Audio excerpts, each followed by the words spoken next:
Балалар, біз өткен сабағымызда қазіргі заман әдебиетінің жазушысы Ерболат Әбікеннің өмірімен танысқан болатынбыз. Сол тапсырмасын мақсатында қазір миллион күнге бұйырады ойыны тест сұрақтары арқылы жауапқа бересіздер. Сілтемесіне қазір 11-ші сыныбы чатына жіберіледі. Телефон құрылғыларын қолдарына алып сұрақтарға жауап беріңіз. Жіберілді ғой, иә?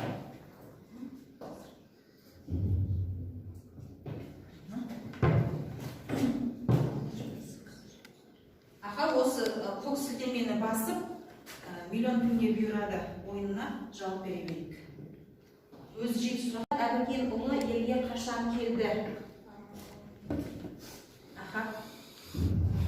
Екінші сұрақ.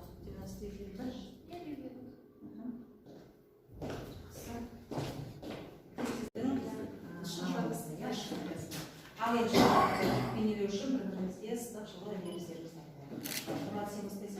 Еліміздің болашағы біздің қолымызда. Сол себепті бәріміз жалықпай алдыға тек білім алайық. Мектеп бітіруші түлектер тек ауданымыздың ғана емес, еліміздің де мақтаныш болып жүреді. Тамаша. Жақсы жетістіктерге жетіп, ең белестерді бағындыра берейік. Білім тәрбиесін алып, рухлы, патриотты, мықты ұлттан текші азамат болып жетейік. Өмірден өз орнымызды адаспай табайық. Мектепті жақсы бітіріп, жоғары оқу орындарына түсуімізге тілектеспіз. Ұлттық бірыңғай тестілеуден абыроймен өтіп, Қазақстанымыздың ең білікті мамандардың бірі атаныңдар. Ғайыпты ақпарат үшін армандардың сөйінде жүгінеді. Әрқашан өз есімімізді жаңғыртып жүрейік. Сапалы білім, саналы тәрбие берген ұстаздарымызды аялап, ата-анамыздың үмітін ақтайық. Жақсы. Алсында шабыттанған талайда, дарынды дамытқан ем маңайға. Біз үйіміз бағындыра бересті, жібердіміз сөйлемізді салайға. Рахмет, орындарымызға жайғаса береміз. Енді балалар, сабағымызға кіріссек, бірінші бәріміз тақтаған азаматтар.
Екі жас отаудың өздеріне пәтер іздеп жүргендерін көрдік. Солай ойлайсың, иә? Олар кімге тап болды? Олар бір маклер тапты. Маклер тапты. Енді ары қарай отырған рахмет көп. Ары қарай болжаймыз. Маклер жаңағы қолына бір мекен жайды берді да, маған 1000 теңге бере салыңыз деді ғой, иә? Сол мекен жайда бар деп ойлайсыңдар ма? Қазіргі таңда жалпы маклерлер шынайы жұмыс істей ме? Иә, айтасыз? Менің ойымша қазіргі заманда маклерлер өте алаяқ болады. Олар көп алдап Менің ойымша олар пәтер таба алмайды. Таба алмайды, иә? Менің ойымша бұл пәтерін берген адресінде үй болады. Олар өздерінің үйін табады деп ойлаймын. Өздерінің қалағанын өздерін ақшалады. Ол жаңағы ұқсастау көрейік.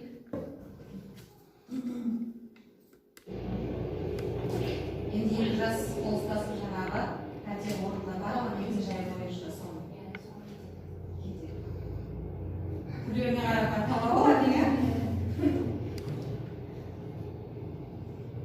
Алдан қалғандай.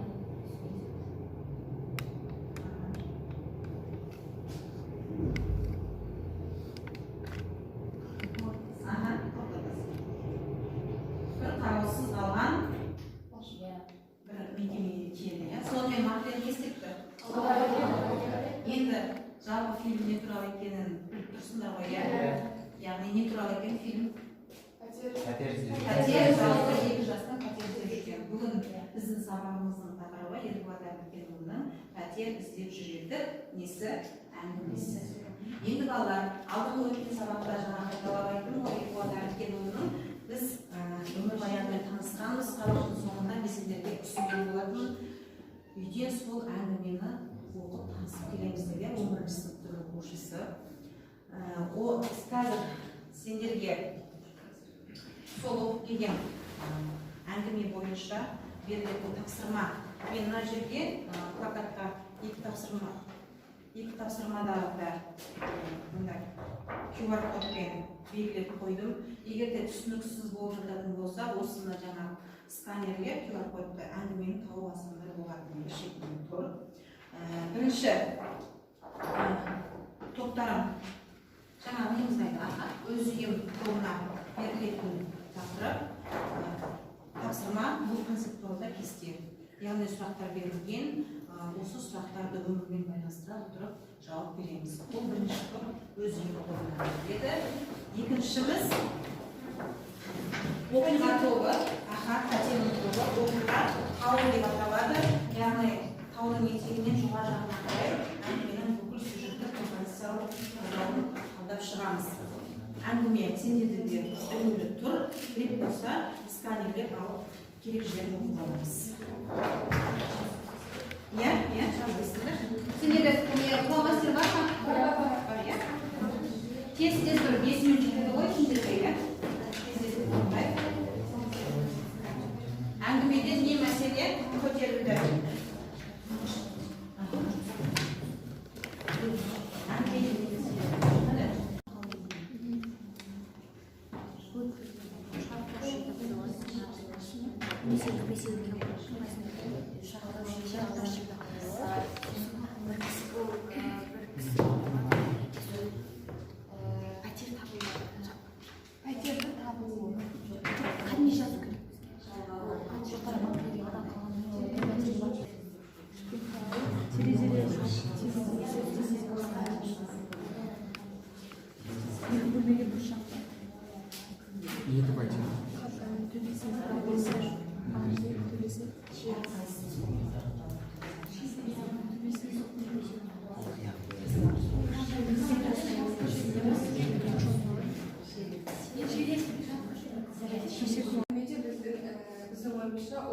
Оған мәселесі көтерілген болатын. Ал тағы да ашып өтсек, ол пәтер мәселесі. Қазіргі заманда мысалы бізге қарапайым халыққа пәтер табу ол өте қиын. Себебі пәтерлердің бағасы өте жоғары, ал қарапайым халықтың жалақысы ол аз. Аз, иә? Жалпы қарапайым халық болсын, жас отау болсын, иә? Бұл жерде заман шындығын қоса кеткен деп жарайсың. Жас отбасы не істейді? Іздеп жүр іздегендерін таптыма. Жас отбасы жалған пәтер іздеп жүрген. Пәтер тапады. Оқиғаның соңында пәтер тапады, иә? Үшінші сұрақ, пәтерді кімнің көмегімен іздеді? Бұл жас отбасы пәтерді маклердің және хабарландырушылардың көмегімен іздеді. Ал маклер бірақ олардың өздеріне қанағаттанарлықтай жалға пәтер таба алмады. Себебі бірінші жағдайда олар алдап кетті, ал екінші жағдайда олардың көңілінен шығатын пәтер табылмады. Қалталарында ақшаларда қандай болды? Олар қанша теңге көлемінде ғана пәтер іздеді? 10 мың теңге ғана көлемінде пәтер іздеді. Жаңа киномызда көргендей қыздың аяғындағы өкшесін естер салды. Жалға алған пәтер қандай? Пәтер деген бөлмелері кішкентай болатын, іші қараңғы, және де 2 бөлмеге бір шам болады. Түсіндіріп өтші соны. Бәрімізге түсінікті болсын, көрерменге де өзімізге де. Бөлмеге де Түсіп тұрады, иә, мынадай жерінде ойық болады да. төсектің орнына тақтайша болатын. Тақтайша болады. Жақсы. және де жалғалған пәтерлер қандай болды? Ол жерде бөлмелер өте кішкентай, және де жалғалған 2 пәтер болса, екеуінде бір шам болған болады.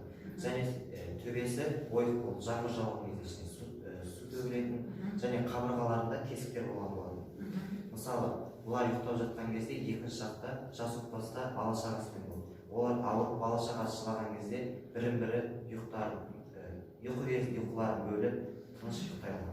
Арбалар бөлмеде бала шырылдап жатса, иә, олардың ұйқысы келмейді. Және де жаңа осы төртінші сұраққа байланысты осыдан айтқандай ойық болғанда, және де осы ойықтың ортасында шам болған. Және де бір отбасы сол шамды қосса, екінші отбасы да оянып кететін. Сондықтан оларға түнде жарықты қосуға су бермейтін, иә. Ана әңгімеде айтылады ғой, несі, жаңағы пәтердің иесі жалға беріп отырған кісі не істейді, даже бір жерге қонаққа кететін кезде светтерін өшіріп тастайды, өтіп ештеңе қоспасын деп. Жақсы, рахмет, тамаша. Сіздерге түсіндірді, яғни екінші кіріспе. Кіріспеде жас отаудың пәтер іздеп жүруі туралы айтылады. Одан кейінгі бөлімде даму. Ол жерде жас отбасы маклерге алданып қалады. Маклер одан 1000 теңге сұрайды. Ол кездегі 1000 теңге олар үшін өте көп ақша болып саналған. 1000 теңге көп зат алатын. Ал олар 1000 теңгесін маклерге беріп, жақсы үй аламыз деп ойлап, жақсы адреске барамыз деп ойлап алданып қалады. Бірақ сол адреске барған кезде, мекен-жайға барған кезде ешқандай үйде жоқ, жай балшық жерге барып алданғандарын түсінеді. Келесі шарықтау шегі қолда баны қанағат ету. Олар жүріп бір үйді табады. Бірінші топ айтып кеткенде, олардың үйі қаншалықты адам төзімсіз болса да, қаншалықты лашық болса да, қаншалықты шыдауға болмайтын, төсектері қолайсыз жағдай жасалмаған болса да, олар қолда баны қанағат етіп, сол жерде шыдап көніп қалады. Шығармада айтылған ғой, 3 күннен кейін силенген үйге келгенде ақырындап мына пәтерге де бойымыз үйреніп қалды деп жазады, иә? Тамаша. Олар бір уақытта оларды сол бөлмеден шығарып, жаңбырдың астында қалдырып тастаған. Сол кезде олар пәтер іздеген кезде өздеріне лайық пәтер таба алмай қалды. Бір сұрақ түсінікті болу үшін не үшін шығарып тастады?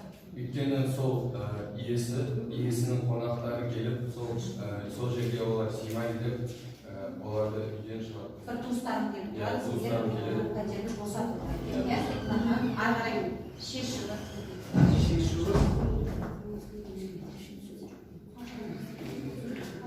Шиеленісу өзге пәтер іздеуі.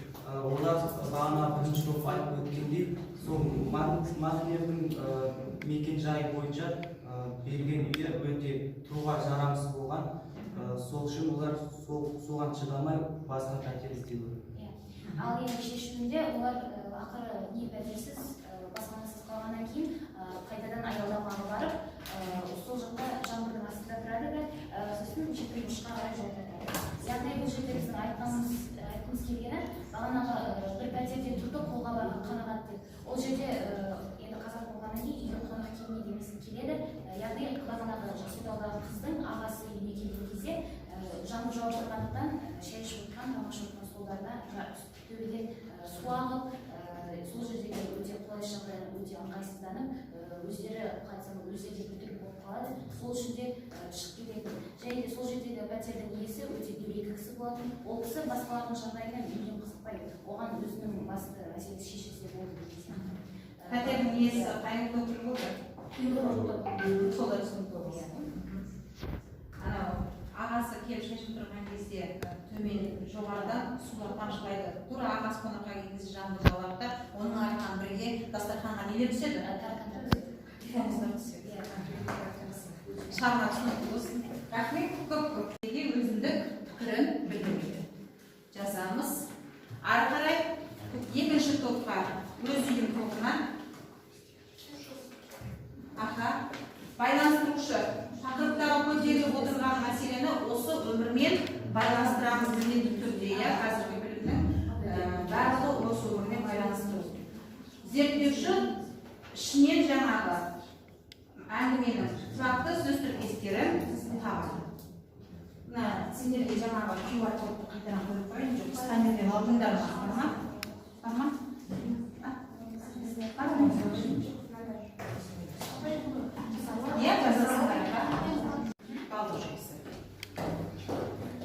Қазіргі таңдағы тұрғын үй мәселесі өзекті де басты мәселелердің біріне айналып отыр.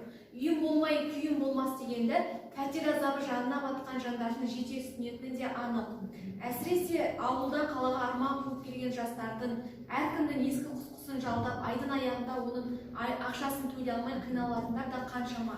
Ұлттық статистика бюросының мәліметіне сүйенсек, осы жылғы желтоқсан айындағы тұрғын үй бағасы өткен жылғы қаңтар айындағы тұрғын үй бағасына қарағанда 18,9, яғни 20%-ға өскен.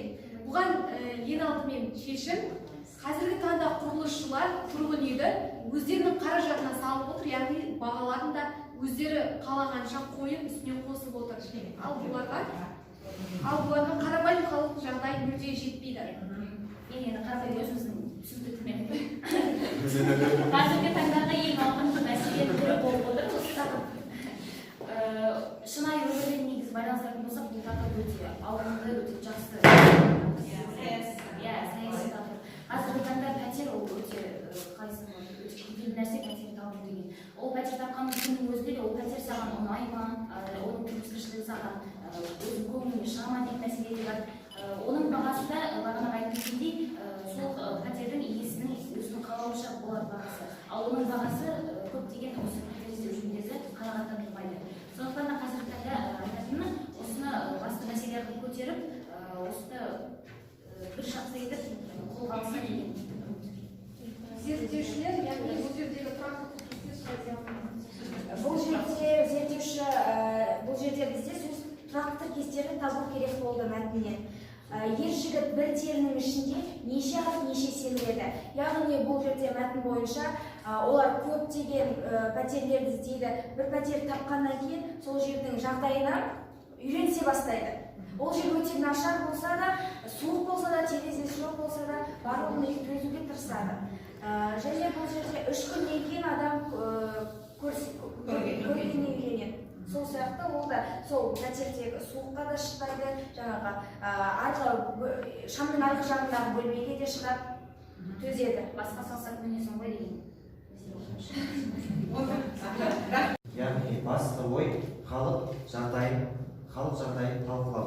Яғни ол біздің қазіргі замандағы қоғамдық мәселе пәтер іздеу, сол сияқты. Спикер, өзіндік пікірді білдіру, біздің топ ойлана келе, біз осы автордың осы мәселені көтергені өте дұрыс деп шештік. Себебі қазіргі кезде пәтер мәселесі жаңа пәтер топ айтып кеткендей өте өзекті. Қаншама студенттер, қаншама жас отаулар, қаншама жағдайы келмейтін адамдар әртүрлі жағдаймен пәтер жалдауға да қаражаты жетпейді.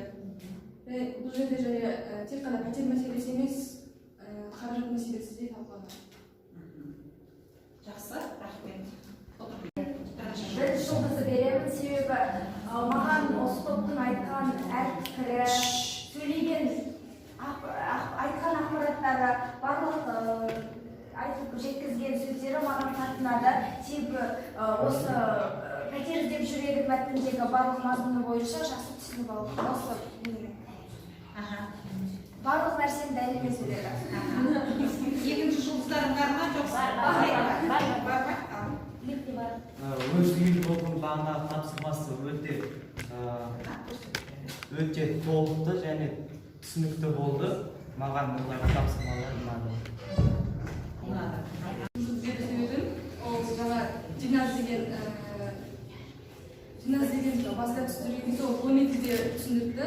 және де сосын сенің түсіндіргені жай қарапайым тілде өте түсінікті және де өте түсінікті болды. Және де көптеген дәлелдемелер келтірді. Сол аргументтерді келтірді, иә, Диназия. Жақсы. Болады, иә. Сол мәресі, соңғы сабақтың мәресі қазір алдарындағы 5 саусақ жаңа жасыл түске ма, сары түске ма өздері білесіңдер, жазамыз. Бұл жердегі бас тармаққа басты мәселе бүгінгі сабақта ең құнды мәселе болды. Баланы үйретуге бірлесу, методта қалай жұмыс жасадым, кімге көмектестім, ортан керек ойлану, мен бұл қандай біліммен тәжірибе алдым, шылдыр шүмек шынайылық, сабақ маған ұнады ма, неліктен ашып жазамыз. Кішкене бөбек көңіл күй ахуалы, өзімді сабақта қалай сезіндім. Осымен біз сабағымызды бір ауыз түйін сөзбен естиміз, қорытындылаймыз. Тәжірибемді ашып көрсетемін деген ойдамын. Ортан терек ойлану, мен қандай біліммен тәжірибе алдым. Мен көптеген деректермен өзімнің білімімді толықтыра түстім. Шылдыр шүмек шынайылық сабақ маған қатыма кетті. Иә, сабақ маған өте қатты ұнады, себебі сабақтың тақырыбы қазіргі таңның әлеуметтік мәселесі, заманауи мәселе. Кішкене бөбек көңіл күйім ахуалы өзімді сабақта қалай сезіндім. Ашылды ма сабақты соңайшы? Әрине, Телевизион тыңдап жүрмекші, иә? Ал телевизион. Бір екі-үшеуіне ғана тоқтала сал телевизион. Өзіңе ұнаған бөлімінде. Қалған жазып қойма. Топпен бірлесе жұмыс істеп, екі топ бірін-бірімізге жақсы түсіндіре алдым деп ойлаймын. Үшіншісі, мен ойландым, және де ойлану мен қандай біліммен тәжірибе алдым. Мен екі топқа да өз білімімді түсіндіре алдым деп ойлаймын. Рахмет. Әңгімені түсініп болатын, одан кейін барып, ол түсінген әңгімемізді өмірдің шындығымен байланыстыру. Біздің жалпы спиральдық білім жүйесінде ең бірінші қандай білім боласын, не істейміз?